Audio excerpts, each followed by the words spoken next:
মাওবাদ আছে। মাওবাদটা একটা বিচিত্র জিনিস, যে মাওয়ের যে নিজের দেশ চীন, সেখানে মাওকে ছুঁড়ে দূরে ফেলে দিয়েছে।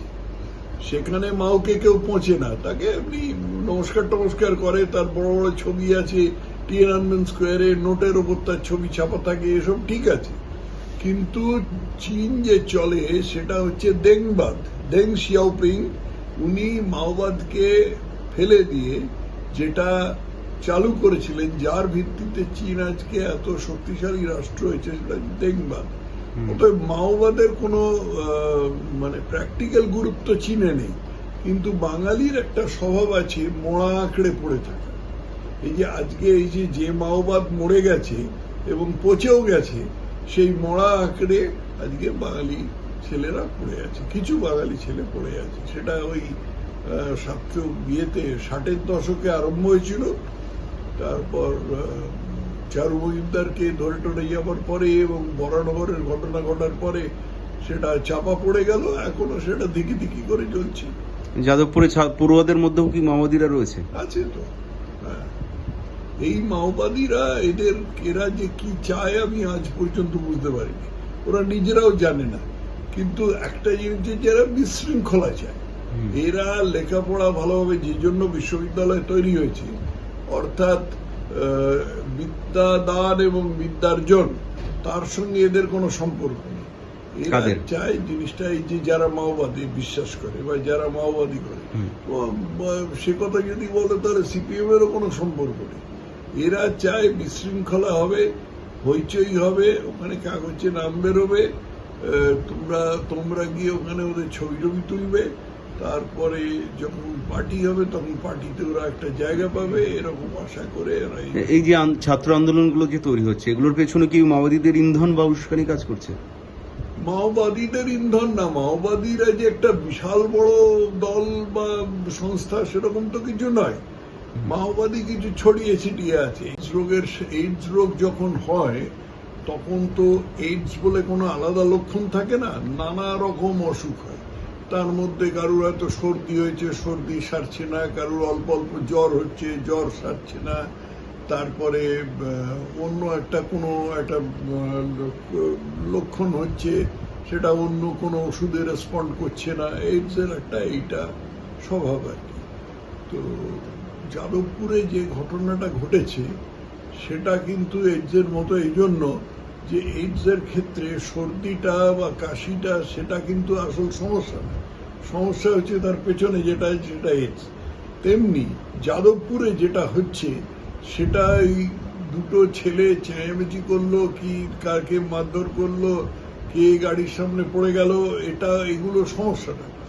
সমস্যা হচ্ছে যে বামপন্থা যে জিনিসটা পশ্চিমবঙ্গে পরিব্যাপ্ত হয়ে আছে, এবং সেটা শুধু 1977 সালে যখন বামপন্থীরা ক্ষমতায় এসেছিল তখন থেকে নয়, আরো বহুদিন থেকে যার চর্চা চলছে।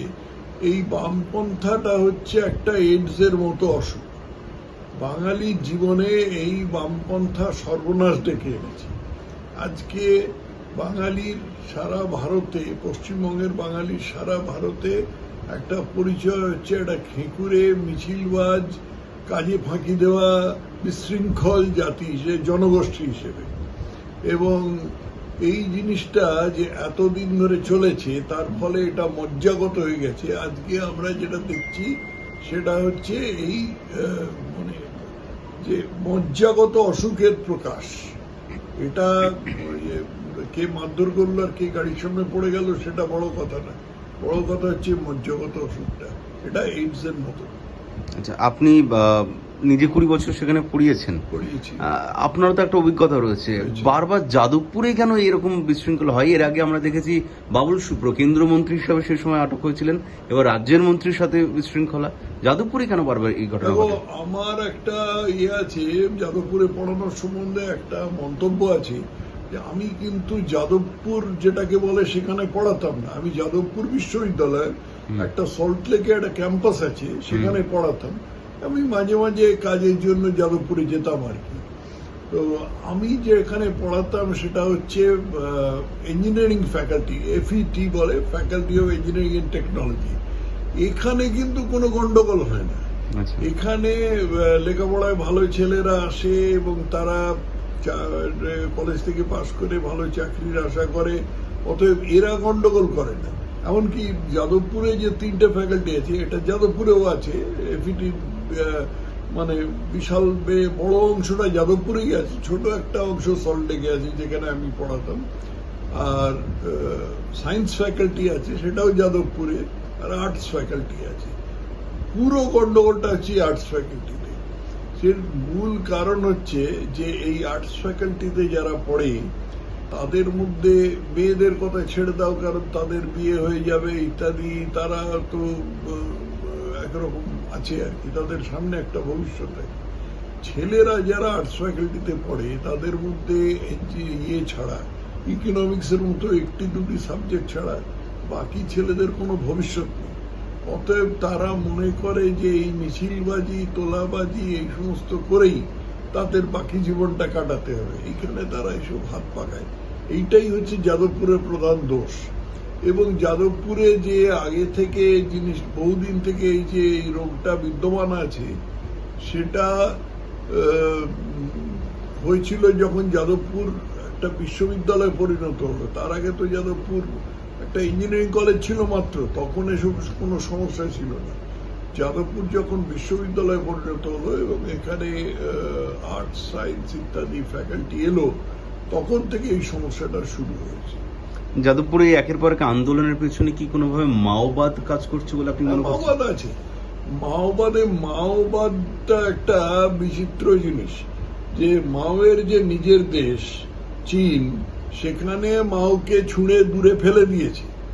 সেখানে মাওকে কেউ পৌঁছে না, তাকে এমনি নমস্কার করে, তার বড় বড় ছবি আছে টিয়ানানমেন স্কোয়ারে, নোটের ওপর তার ছবি ছাপা থাকে, এসব ঠিক আছে। কিন্তু চীন যে চলে সেটা হচ্ছে দেংবাদ, দেং শিয়াওপিং। উনি মাওবাদকে ফেলে দিয়ে যেটা চালু করেছিলেন, যার ভিত্তিতে চীন আজকে এত শক্তিশালী রাষ্ট্র হয়েছে, সেটা দেংবাদ। অতএব মাওবাদের কোনো মানে প্র্যাকটিক্যাল গুরুত্ব চীনে নেই। কিন্তু বাঙালির একটা স্বভাব আছে মোড়া আঁকড়ে পড়ে থাকা। এই যে আজকে এই যে মাওবাদ মরে গেছে এবং পচেও গেছে, সেই মোড়া আঁকড়ে আজকে বাঙালি ছেলেরা পড়ে আছে, কিছু বাঙালি ছেলে পড়ে আছে। সেটা ওই 60-এর দশকে আরম্ভ হয়েছিল। তারপর চারু মজুমদারকে ধরে টরে যাওয়ার পরে এবং বরানগরের ঘটনা ঘটার পরে সেটা চাপা পড়ে গেল, এখনো সেটা দিকি দিকি করে চলছে। যাদবপুরে পড়ুয়াদের মধ্যেও কি মাওবাদীরা রয়েছে? আছে তো, হ্যাঁ।